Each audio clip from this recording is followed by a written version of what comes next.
जितना देर हम लोग बात करेंगे, क्योंकि थोड़ा आज हम जल्दी आप लोगों को 4:15 बजे तक छोड़ देंगे। एक मेरा ऑनलाइन मीटिंग है, उसको अटेंड करना जरूरी है, इसीलिए आप लोग को पहले बुला लिए थे।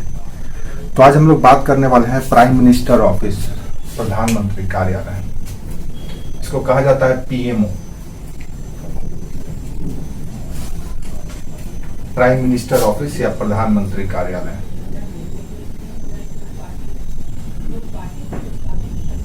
अब भारत का जो रियल में पावरफुल बंदा है, जिसके पास रियल में डिसीजन मेकिंग पावर है, जो निर्णय लेता है, फैसला लेता है और उस फैसले को सभी लोग फॉलो करते हैं, उसके निर्णय को सभी लोग सम्मान करते हैं, वो व्यक्ति है प्रधानमंत्री। हालांकि औपचारिक रूप से इसके ऊपर भले ही प्रेसिडेंट हो, राष्ट्रपति हो, लोकतांत्रिक शासन प्रणाली में राष्ट्रपति हो, प्रेसिडेंट हो, लेकिन वास्तविक शक्ति या रियल पावर जो एंजॉय करता है वो करता है प्राइम मिनिस्टर।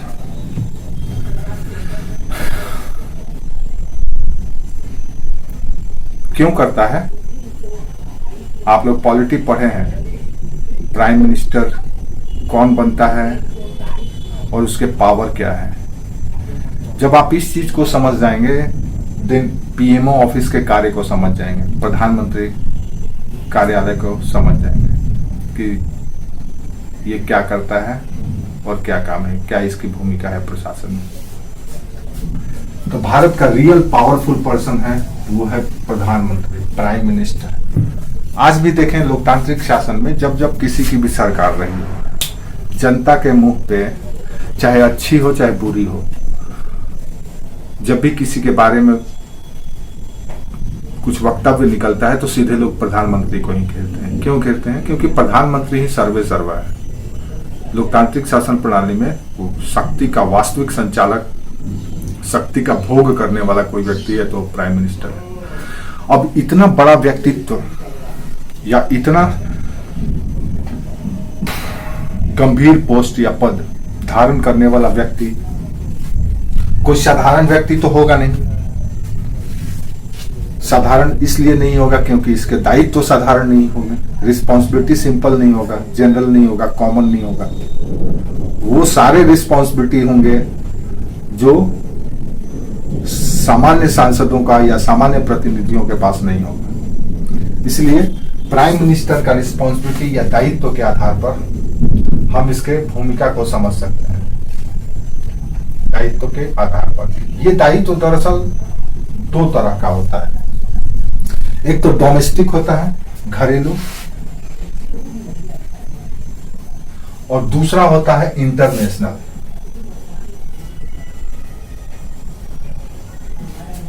यानी कि घरेलू दायित्व होता है। घरेलू दायित्व क्या होता है? शांति व्यवस्था, लॉ एंड ऑर्डर आप कह सकते हैं, कानून व्यवस्था, विकास, इस तरह के दायित्व। बाकी जो भी संविधान में दिए गए हैं प्रोविजन राष्ट्र के लिए, उसका सबका जिम्मेवारी प्रत्यक्ष और परोक्ष रूप से इसी के ऊपर होता है। इंटरनेशनल ये भारत को रिप्रेजेंट करता है, पूरे देश का प्रमुख है।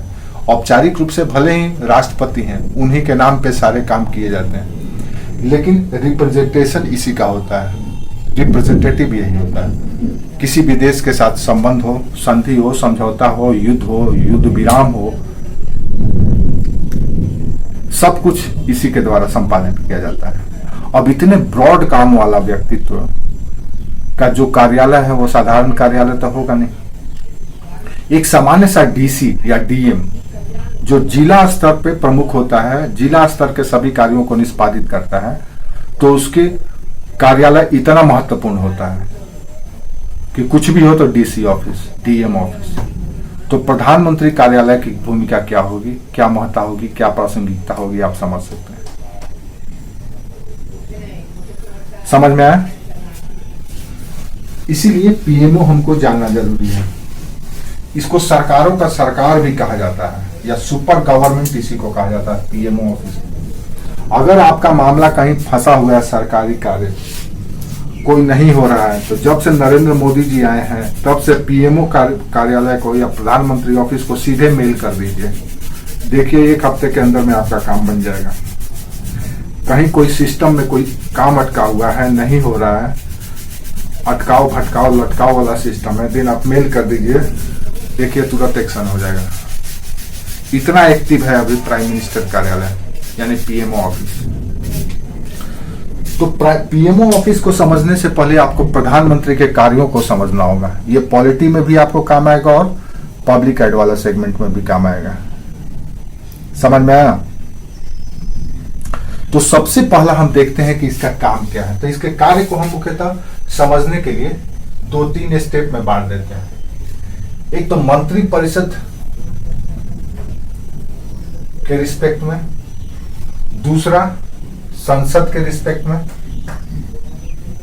और तीसरा विदेश तीसरा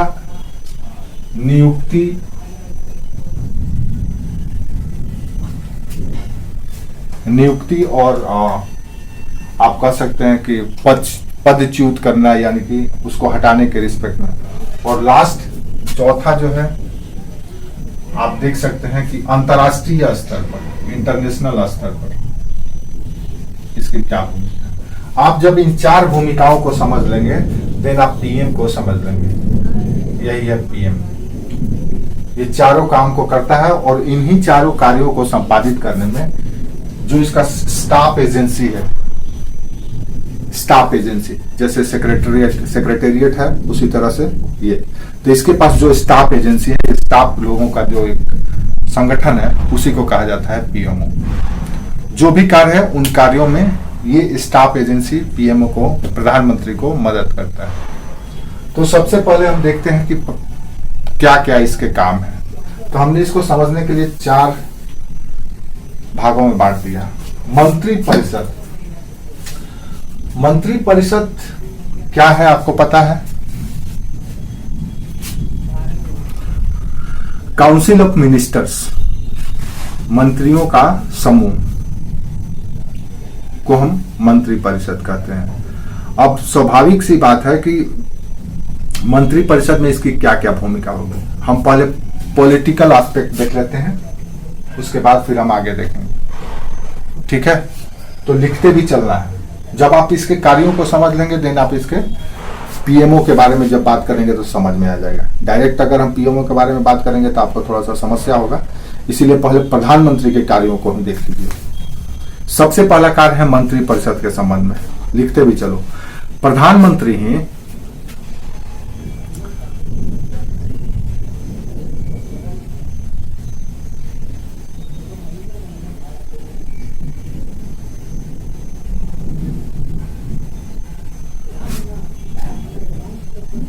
मंत्री परिषद के गठन से संबंधित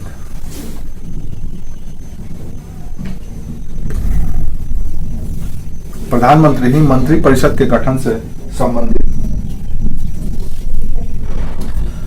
कार्यों को संपन्न किया जाता है। प्रधानमंत्री ही मंत्री परिषद के गठन से संबंधित कार्यों को संपन्न करता है। इसी के सलाह पर, प्राइम मिनिस्टर के सलाह पर ही राष्ट्रपति, प्रेसिडेंट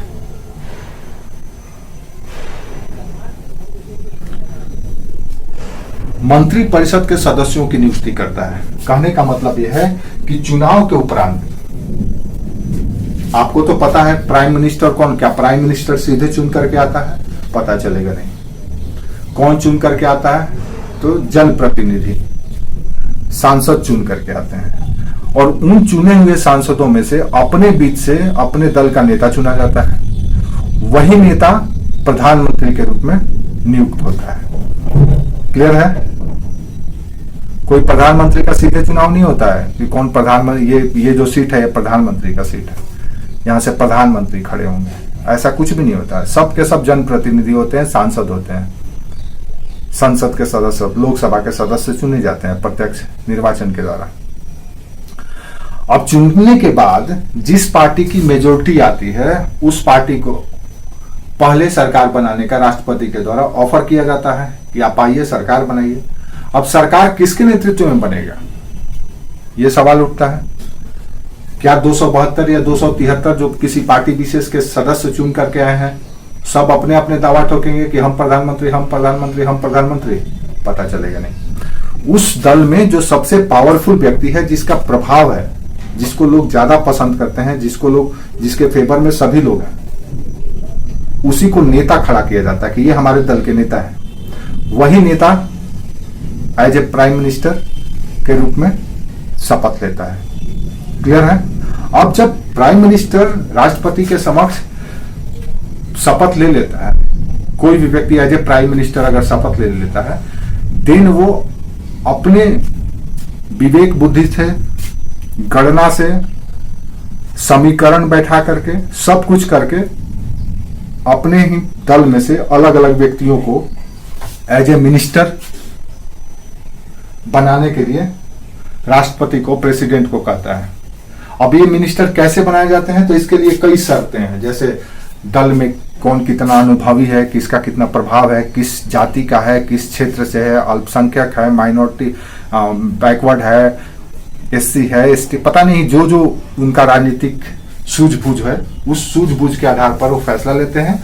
और दिन कई लोगों को मंत्री के रूप में नियुक्त करने के लिए राष्ट्रपति के पास सिफारिश चली जाती है कि प्रीति जाएगी मंत्री, सुभद्रा जाएगी, सुमन जाएगी, फलना जाएंगे, चिलना जाएंगे, इस तरह से। तो ये जो कार्य होता है मंत्री परिषद के गठन का, ये प्राइम मिनिस्टर के द्वारा ही किया जाता है। क्लियर है? लिख लिए? ठीक है। दूसरी बात, प्रधानमंत्री ही मंत्री परिषद की संख्या का भी निर्धारण करता है कि कितने मंत्री होंगे हमारे काउंसिल ऑफ मिनिस्टर्स में। क्या 30 होंगे, 25 होंगे, 20 होंगे, 40 होंगे, कितने होंगे, इसका निर्धारण यही करता है। लेकिन संसद के, लोकसभा के सदस्य का 1/10 से ज्यादा नहीं होना चाहिए। तो उससे उतना होंगे या कम होंगे, इसका निर्धारण भी प्राइम मिनिस्टर ही करता है। यानी मंत्री परिषद में मंत्रियों की संख्या का निर्धारण भी प्राइम मिनिस्टर के द्वारा किया जाता है। अब सोचो, एक व्यक्ति मंत्री बनने के लिए क्या से क्या कर देता है, और एक प्राइम मिनिस्टर है कि कई मंत्रियों को, कई व्यक्तियों को मंत्री बना रहा है, विभाग। ठीक है, संख्या का निर्धारण भी यही करता है। आगे लिखो, मंत्रियों के बीच विभागों का बंटवारा भी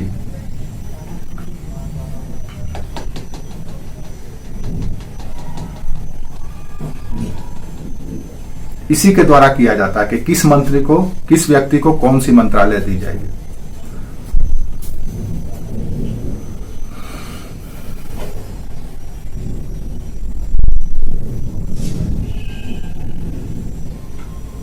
और मंत्रालय का विभाजन करते समय प्रधानमंत्री मंत्री की योग्यता, अनुभव, शिक्षा,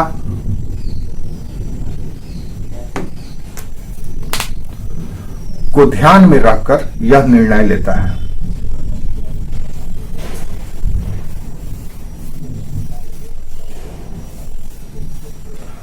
इसी तरह से अगर प्रधानमंत्री चाहे कि कुछ विभाग या कुछ मंत्रालय अपने पास रखे, देन वो अपने पास रख लेता है और बाकी बांट देता है। इतना पावरफुल व्यक्ति होता है प्राइम मिनिस्टर। अब उसका ऑफिस कितना पावरफुल होगा, तो उसकी कड़ी हम अगले कड़ी में देखेंगे।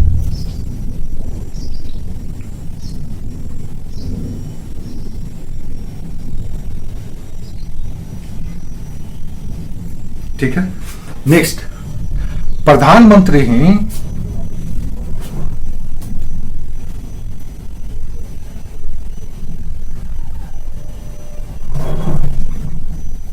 नियुक्त मंत्रियों को पदच्युत करने का,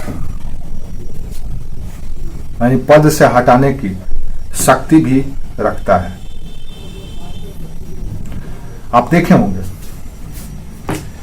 कि अक्सर मंत्री परिषद का पुनर्गठन होता है। जैसे वर्तमान की सरकार में ट्रेंड है, किया जाता है कि 2 साल फलना का मंत्री रखा जाएगा, उसके बाद दूसरे को मौका दिया जाएगा, ताकि सभी लोग, सभी सदस्य संतुष्ट रहे। ये नहीं कि आप मलाई काट रहे हैं तो काट रहे हैं, आप मंत्री बने हुए तो बन, ऐसा नहीं है। सबको सबको बारी मिलेगा, सबको मौका मिलेगा, ताकि सभी लोग संतुष्ट रहें। अगर प्रधानमंत्री को लगता है कि नहीं भाई आप अपने कार्यों को सही तरीके से निष्पादन नहीं कर रहे हैं, दायित्वों का निर्वहन सही तरीके से नहीं कर रहे हैं, देन आपको हटा सकता है। तो उसके पीछे कई कारण हैं, पॉलिटिकल मोटिव भी हो सकता है और कुछ स्ट्रेटेजिकल मोटिव भी हो सकता है, या कुछ और भी हो सकता है। किसी भी वजह से प्रधानमंत्री अगर चाहे तो नियुक्ति भी कराता है और पदच्युति भी करा सकता है। ठीक है। कई बार ऐसा भी देखने को मिला है कि प्रधानमंत्री के विश्वास पात्र नहीं रहने पर, आप लोग लिख रहे हैं ना,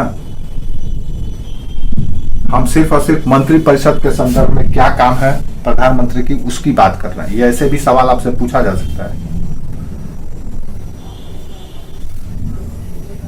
सीधे यही सवाल पूछा जा सकता है कि प्रधानमंत्री के विश्वास पात्र, फेथफुल या लॉयल नहीं रहने पर, प्रधानमंत्री के विश्वास पात्र नहीं रहने पर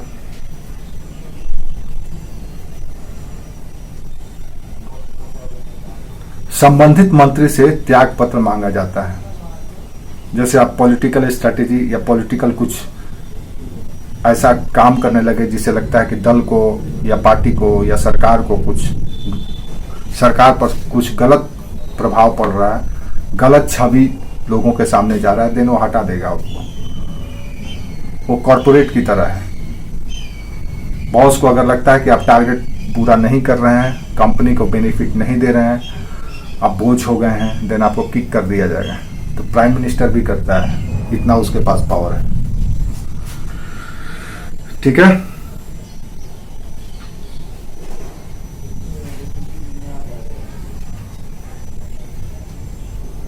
मंत्रिपरिषद के संदर्भ में ही नेक्स्ट पॉइंट, प्रधानमंत्री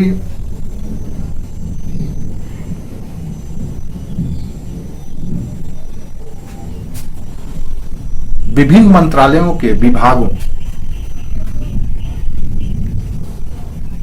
और उनके कार्यों में हस्तक्षेप भी करता है। ऐसा नहीं है कि मिनिस्ट्री मिल गया तो आप स्वतंत्र होकर के कुछ भी कर देंगे। ऐसा क्यों करता है हम आगे बात करेंगे जब हम लोग संसद के संदर्भ में देखेंगे। तो प्रधानमंत्री मंत्रियों के विभिन्न मंत्रालयों के विभागों और उनके कार्यों में भी हस्तक्षेप करता है।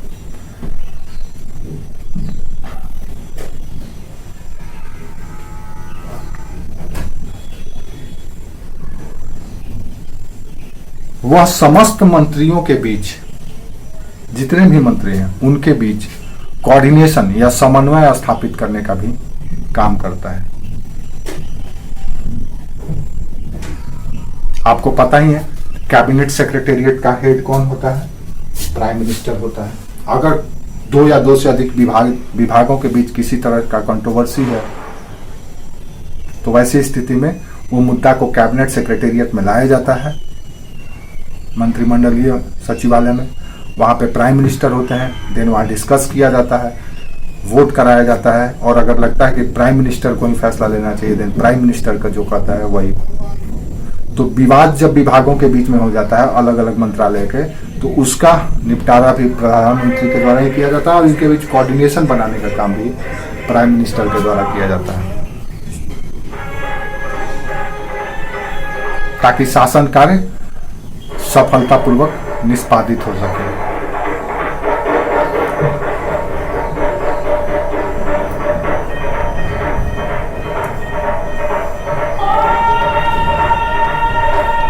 ये लो, शुरू हो गया। एक मिनट रुकिए।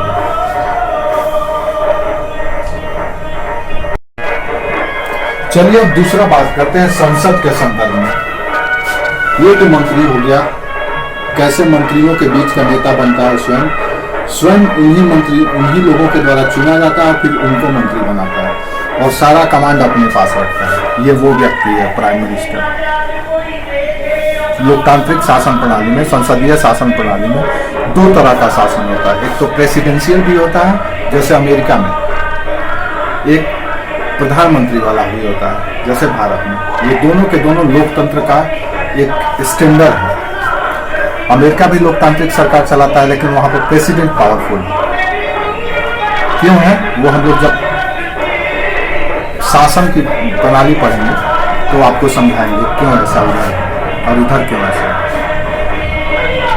यहाँ भी प्रेसिडेंट हो जाता, लेकिन उस समय नेहरू प्रधानमंत्री थे तो सारे पावर बनना चाहते थे, तो सारा पावर, क्योंकि भारत में जो वायसराय की स्थिति, वही वायसराय यहाँ पे प्रधानमंत्री बने, वायसराय के जगह पे प्रधानमंत्री। तो मंत्रिपरिषद के संदर्भ में ये है। दूसरा, संसद के अब रिस्पेक्ट में इसका क्या काम है? तो प्रधानमंत्री संसद में, देखो प्रधानमंत्री संसद में, संसद यानी लोकसभा की बात कर रहे हैं, लोकसभा का नेता होता है, राज्यसभा की नहीं, लोकसभा। लोकसभा को कौन सा हाउस कहा जाता है?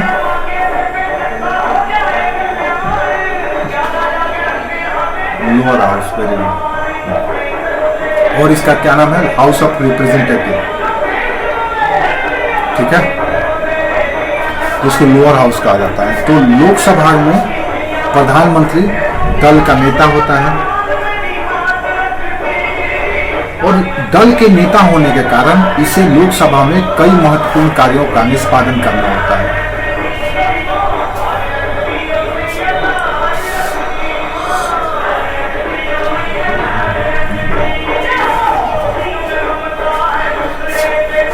सबसे पहला जो कार्य होता है वो होता है सदन में सरकार की नीतियों का घोषणा करना। सबसे पहला काम होता है सरकार की नीतियों का घोषणा करना।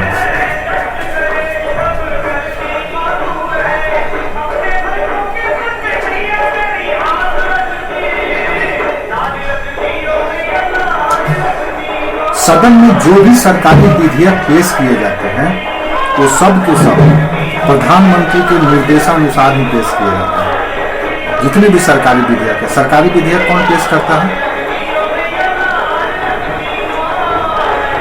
मंत्री पेश करते हैं।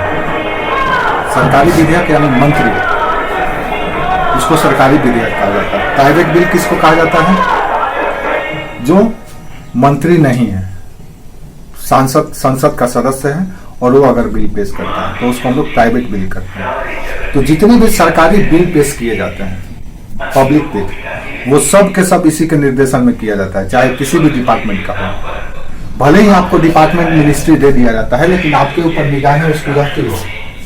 उसी तरह से जैसे स्कूल का प्रिंसिपल का सभी टीचर के ऊपर, भले ही क्लास हेड बना दिया जाए, क्लास इंचार्ज बना दिया जाए या कुछ भी बना दिया जाए आपको, लेकिन आपके ऊपर उसका निगाह रहता है और आप उसी के निर्देशन में काम करते हैं। उसी तरह से प्राइम मिनिस्टर भी, जितने भी सदन में सरकारी बिल लाए जाते हैं वो इसी के निर्देशानुसार लाया जाता है। क्यों? क्योंकि यही सदन का नेता है, सदन में इसी को जवाब देना है और देश को भी इसी को रिप्रेजेंट करना है, और देश के लोगों को भी यही एड्रेस करता है, बताता है कि हमारी सरकार ऐसा की, ऐसे कर रहे हैं, क्योंकि इसी के नाम पे यही मुखड़ा होता है, इसी के नाम पे सारा कार्य संपादित किया जाता है।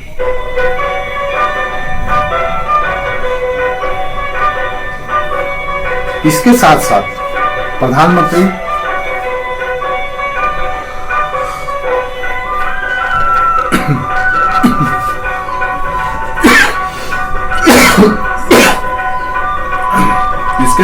प्रधानमंत्री अपने दल के सदस्यों को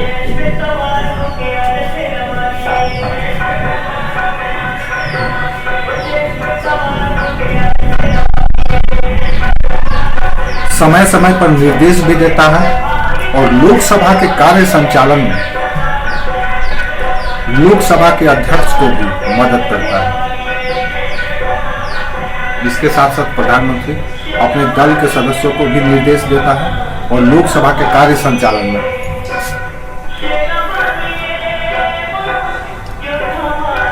हेलो, हाँ बाबू प्रणाम, क्लास ले रहे हैं? ठीक, करते हैं।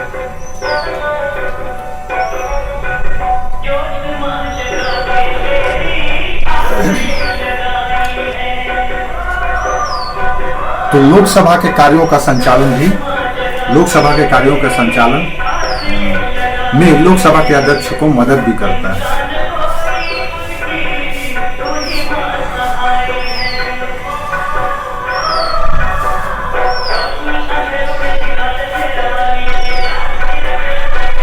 अच्छा, कभी कभी यही स्थिति भी आ जाता है प्रधानमंत्री के सामने कि मान लो कोई मिनिस्टर है, उसने कुछ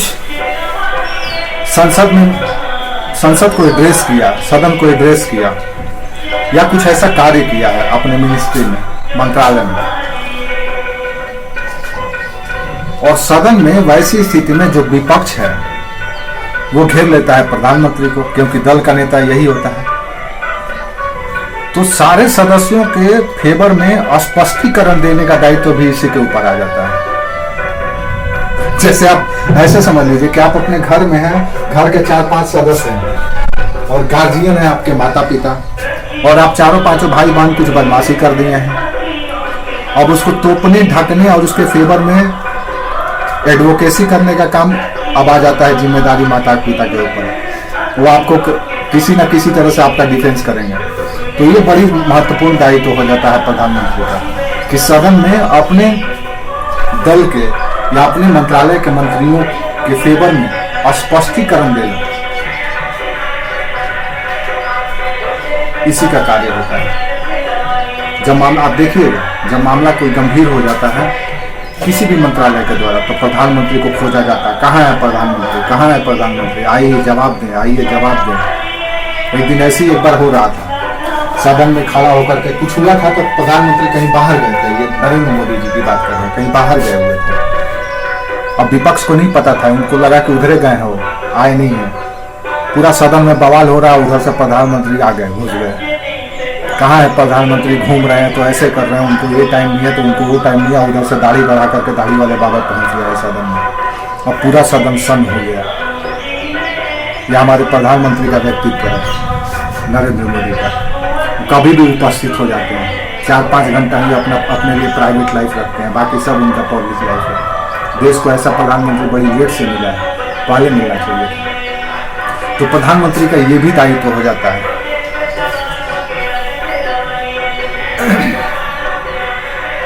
ठीक है, लिख लिए।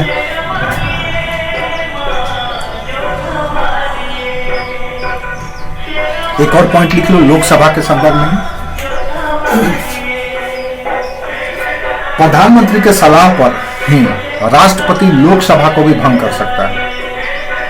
ऐसे राष्ट्रपति भंग नहीं करता, प्रधानमंत्री के सलाह पर ही, समय से पूर्व। मान लो प्रधानमंत्री को लगता है कि पार्टी में, दल में कुछ अव्यवस्था फैल गया है, कुछ सदस्य छोड़ करके जाने वाले हैं, उनकी मेजोरिटी गिर जाएगी, या फिर अविश्वास प्रस्ताव पारित हो गया सदन में, तो वैसी स्थिति में प्राइम मिनिस्टर राष्ट्रपति को कहते हैं कि डिसॉल्व कर दीजिए, भंग कर दीजिए सदन को। दिन सदन भंग हो जाता है, और फिर से या तो जिस दल के पास मेजोरिटी है वो अपना प्रपोजल रखेगा राष्ट्रपति के पास कि हम सरकार बनाएंगे, और अगर किसी के पास नहीं है क्लियर मेजोरिटी, दिन री इलेक्शन होता है, फिर से चुनाव होता है, और जो फिर दल चुन करके आएगा, जिसके पास मेजोरिटी होगा, राष्ट्रपति उसको ऑफर करेगा सरकार बनाने। समझ में आ गया?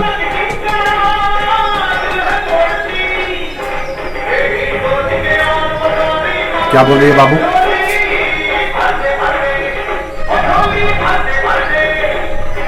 प्रधानमंत्री के सलाह पर ही राष्ट्रपति लोकसभा को भंग भी कर सकता है।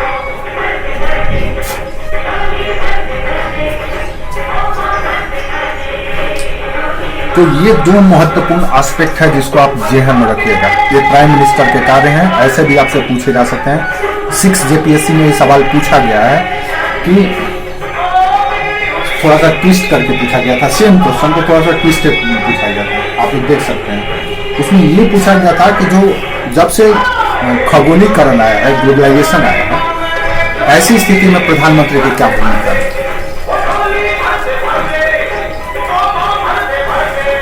खगोलीकरण के इस दौर में या न्यू इकोनॉमिक एरा में प्रधानमंत्री का क्या रोल है। तो आप सिर्फ प्रधानमंत्री के रोल को पॉलिटिकल एस्पेक्ट मत देखिए, ये सर्वे सर्वा है। पॉलिटिकल, इकोनॉमिकल, सोशल, कल्चरल सब कुछ यही टैकल करता है। किसी देश की अर्थव्यवस्था किधर जाएगी, किस दिशा में जाएगी, ये निर्धारण यही करता है। जैसे आज देखो लॉकडाउन, विश्व में लॉकडाउन हुआ, विश्व के कई नामी गिरामी प्रतिष्ठित देशों का जीडीपी माइनस में चले गया, माइनस में, अमेरिका जैसा -8% तक चले गया। इकोनॉमी पूरी तरह से सेचुरेट हो गया, अनएम्प्लॉयमेंट जबरदस्त, महंगाई, इन्फ्लेशन वैसे हैं, जितने भी इकोनॉमिक मेजर हैं वो सब के सब बुरा हाल हो गया। लेकिन भारत की उतना दुर्गति नहीं हुई, संभल गया। विश्व की दूसरी सबसे बड़ी आबादी वाला देश को फ्री में 2 साल खिलाया गया। ये नेतृत्व क्षमता ही तो था। फ्री में टीका बांट दिया गया। 40 लाख की जनसंख्या वाला देश को टीका बांट देने के बाद वहां की सरकार अपनी कॉलर खड़ा करके घूम रही थी, और यहाँ की 1.5 करोड़ की और 150 करोड़ की आबादी को संभाल लिया गया, टीका बांट दिया गया, जान माल की नुकसान बहुत कम हुई। अमेरिका जितना मारा, अमेरिका में उससे 3% भी हम मिल रहा है। तो ये नेतृत्व है प्रधानमंत्री का, ऐसा होना चाहिए। तो प्रधानमंत्री का दायित्व जो है बहुत ही विस्तृत है, बहुत ही ब्रॉड रिस्पॉन्सिबिलिटी है।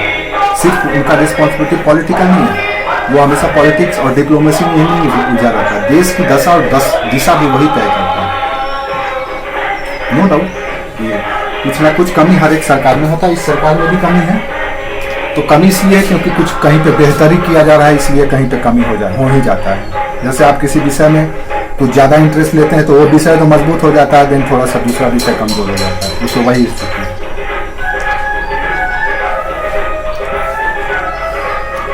अब तीसरा एस्पेक्ट है, और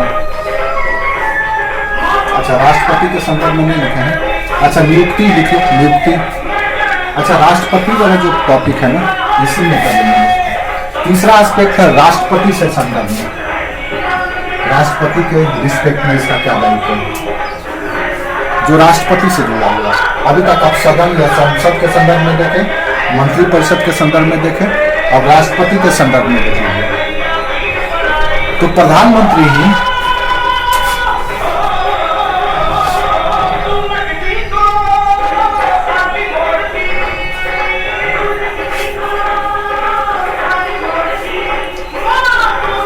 राष्ट्रपति और मंत्रिपरिषद के बीच एक कड़ी का काम करता है,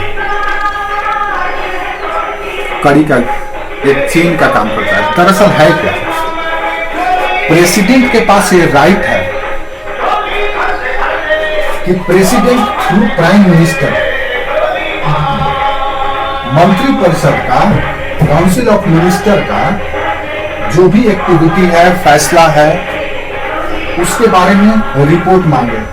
ये राष्ट्रपति का दायित्व है, क्योंकि सारे के सारे काम किसके नाम पे किए जाते हैं, प्रेसिडेंट के नाम पे। एग्जीक्यूटिव, लेजिस्लेटिव और ये सारे के सारे काम किसके नाम पे किए जाते हैं, प्रेसिडेंट के नाम पे किया जाता है। यूज कौन करता है, प्राइम मिनिस्टर करता है। तो राष्ट्रपति को जब भी किसी तरह का सूचना की जरूरत पड़ती है, उसको लगता है, मान लो विपक्ष राष्ट्रपति के पास शिकायत लेकर के पहुंच गया, तो राष्ट्रपति को अपडेट चाहिए कि क्या चल रहा है, तो किसको पकड़ेगा, मंत्रिपरिषद के सीधे मंत्री से उसको कोई लेना देना नहीं है, सीधे प्राइम मिनिस्टर को बोलेगा आइए इधर, आपके मिनिस्ट्री में क्या चल रहा है, इस डिपार्टमेंट में लाइए रिपोर्ट, तो मंगाएगा। तो ये महामहिम है और ये माननीय है, ये महामहिम है, देश के पहले नागरिक, फर्स्ट सिटीजन ऑफ नेशन, पहले नागरिक अपने, जो आप कह सकते हैं कि कर्ता धर्ता से मानता है कि आपके मंत्रिपरिषद में क्या चल रहा है। तो ऐसी स्थिति में मंत्रिपरिषद यानी काउंसिल ऑफ मिनिस्टर्स और राष्ट्रपति के बीच में ये चेन के रूप में काम करता है। लिखो आगे, प्रधानमंत्री ही राष्ट्रपति को मंत्रिपरिषद के समस्त कार्यवाहियों से अवगत कराता है।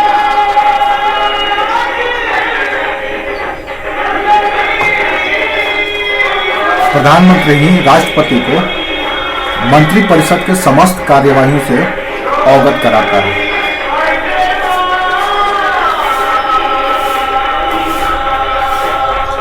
राष्ट्रपति अगर कार्यपालिका एवं विधि निर्माण से संबंधित राष्ट्रपति अगर कार्यपालिका एवं विधि निर्माण से संबंधित कोई जानकारी चाहता है तो वो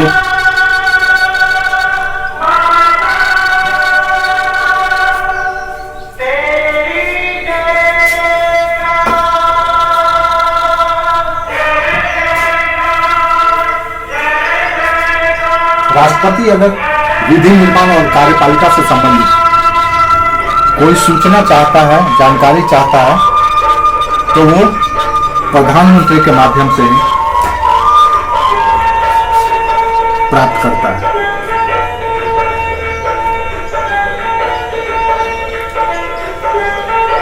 अगर राष्ट्रपति को मंत्रिपरिषद को किसी भी तरह का परामर्श या सलाह देना हो, अगर राष्ट्रपति को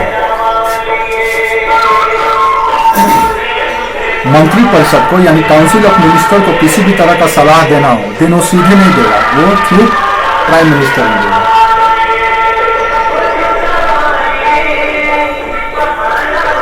तो दूसरी ओर एक और बात ध्यान से रखो, विपक्ष सीधे जा सकता है राष्ट्रपति के पास नहीं जाने के लिए, लेकिन मंत्रिपरिषद का कोई भी मंत्री सीधे प्रेसिडेंट के पास नहीं जाएगा। अगर जाना है तो प्राइम मिनिस्टर से परमिशन लेना होगा, तब जाइए। यानी प्रधानमंत्री की अनुमति के बिना मंत्रिपरिषद का कोई भी मंत्री प्रधान राष्ट्रपति से नहीं मिल सकता है।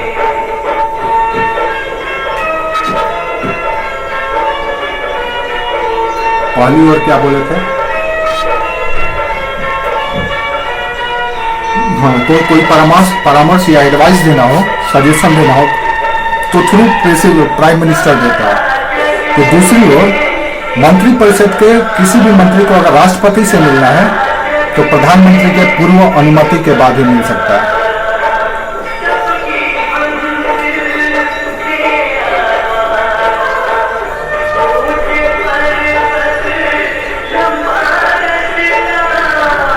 ठीक है, अब और आगे लिख लो, पैराग्राफ चेंज करके। प्रधानमंत्री कई ऐसी शक्तियों का प्रयोग, विशेषकर नियुक्ति और हस्तांतरण से संबंधित शक्तियों का प्रयोग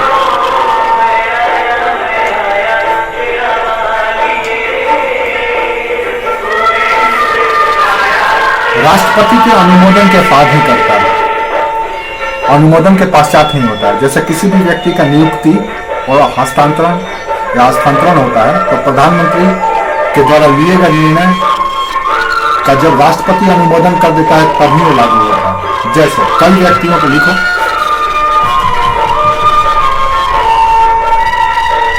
राष्ट्रपति प्रधानमंत्री के परामर्श के उपरांत है या उसके सलाह पर है।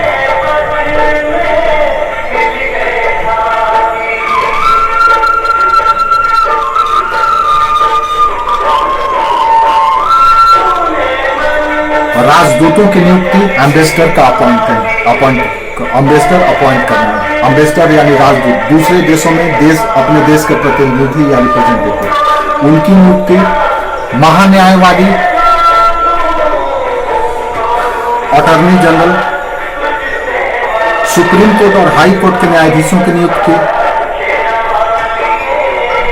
राज्यपाल की नियुक्ति यानी गवर्नर की नियुक्ति,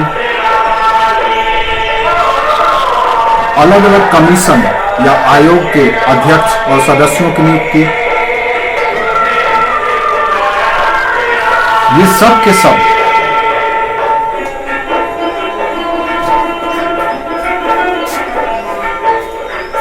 कमेटी या समिति के सदस्य एवं अध्यक्षों की नियुक्ति।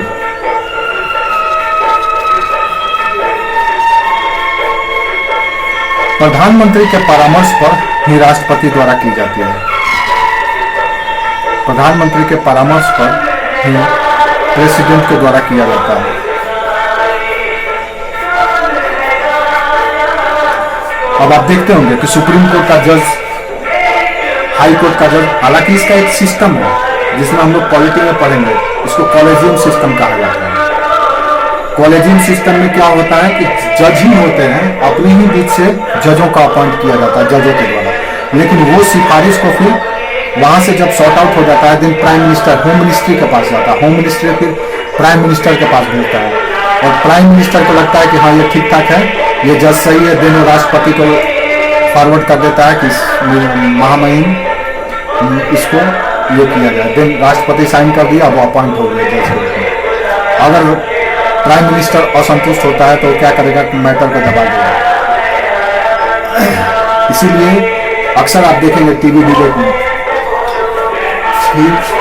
कहा भी जाता है कि न्यायपालिका भी अब पूरी तरह से स्वतंत्र नहीं रह गई है, निष्पक्ष नहीं रह गई है, कि राम मंदिर का मुद्दा इतने दिन से सॉर्ट आउट नहीं हो रहा था, लेकिन जैसे ही प्रधानमंत्री नरेंद्र मोदी बने ये मुद्दा भी सॉर्ट आउट हो गया। तो कहीं ना कहीं इन्फ्लुएंस होता है, ये सर्व स्वीकृत नहीं है, लेकिन ये ऐसा है, क्योंकि भारत का सबसे शक्तिशाली अगर कोई व्यक्ति है तो वो है प्राइम मिनिस्टर। लेकिन प्राइम मिनिस्टर का व्यक्तित्व पर भी निर्भर करता है कि वो अपने शक्तियों का प्रयोग कर रहा है कि नहीं कर रहा है। कई ऐसे प्रधानमंत्री हैं जो नामुराद टाइप के रहे हैं, जैसे इससे पहले वाले प्राइम मिनिस्टर ना होकर के वो खिलौना की तरह थे। तो व्यक्तित्व भी निर्भर करता है। वो व्यक्तित्व कैसे निर्भर करता है, तो आपकी दल में प्रतिष्ठा और जनता के बीच आपका पकड़ और प्रभाव कैसा है उस पर निर्भर करता है, और उसके आधार पर आपका कद निर्धारित होता है कि आप किस लेवल के प्रधानमंत्री होंगे। तो इससे पहले वाले प्रधानमंत्री जो थे वो एक तरह से रबर स्टंप भी कर सकते हैं आप, या आप खिलौना कह लीजिए, उस तरह के थे। तो ये सारी नियुक्ति इसी तरह से आगे लिखो। भारत में दी जाने वाली सभी सम्मान, जैसे भारत रत्न, पद्म भूषण, पद्म विभूषण जैसे जो सम्मान दिए जाते हैं, वो भी राष्ट्रपति प्रधानमंत्री के परामर्श पर ही देता है।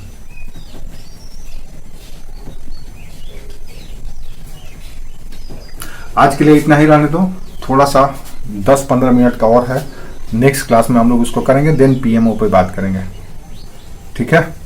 क्या है कि मेरा एक मीटिंग है, हम ऑलरेडी 5 मिनट 7 मिनट थोड़ा पीछे हो गए।